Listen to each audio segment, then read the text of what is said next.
Sound check, yan guys, kami ay magko-content ako guys ng paos. Ayan, pumunta kasi kami ng tumugtog ang natural high sa Bicol, tas nag side trip kami dito sa Cueva.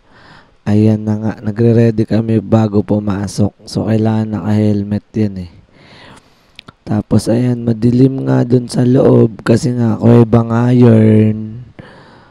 Tapos yun, tinuturuan kami ng mga iba't ibang hugis ng bato. Tapos ano mga tawag dyan?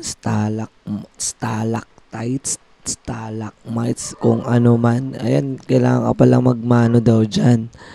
So, ano yan, seryoso yan. Pinagalitan nga ako dyan kasi natatawa-tawa ako eh.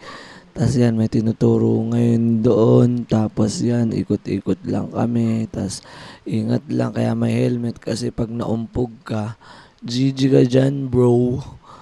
Yan, tapos yung mga bato, buhay nga yan. Kasi nga, pag dumadating yung sobrang tagal na panahon, yan, humahaba sila, nagkakaroon ng rock formation, ganon, ganon. Yan, tapos tinuturo niya. Tapos may mga shape pa silang naiisip dyan ewan ko, minsan di ko rin makita eh. Ayun na nga. Tapos yung lakad-lakad, ingat kasi madulas dyan guys. Pag nalaglag ka dyan, hindi namin alam kung anong merong mga species pa dyan sa loob ng ilog na yan eh. Shoutout pala sa tropa pala to nila Dali Alon tong kuweba na to, late na namin nalaman.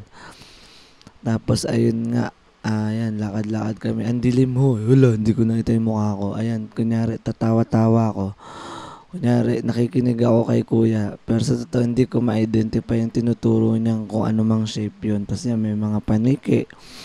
Pagka naihian ka niyan, yun nga, ano, medyo mapangi onte. Pagka natuluan ka walang amoy, yun yung tulo nung sa kuweba. Ayan, tapos lakad-lakad lang kami guys. So, yun nga, excited na rin ako makauwi that time dyan kasi gusto ko na ulit kumain ng alimango dun sa tropa namin nila Kuya Ace. Ay, sorry. Yan, ngayon pala guys, kailangan magkasya ka dyan. Yan si Kuya Ace nagkasya, tapos si Ate Jen binasic niya lang din yan. Kasi sabi daw, sukatan daw yan kapag healthy ka eh. Yan si Jones kasya naman. Tapos yan si Daloy Allen yan. Sumabit ng 1 inch yung chan niya dyan eh. Kasi baka hindi siya nakapag-diet. Charot! Tapos eto na si Ate Beth, yan, partida, inuubo-ubo pa nga yan eh. Pero lumaban din siya sa buhay. Shoutout for 20 Philippines at saka sa iba pa namin mga sponsor. Yan si Ate Jo, what's up to Jo? Yan, tapos sumunod na si Kuya Sak.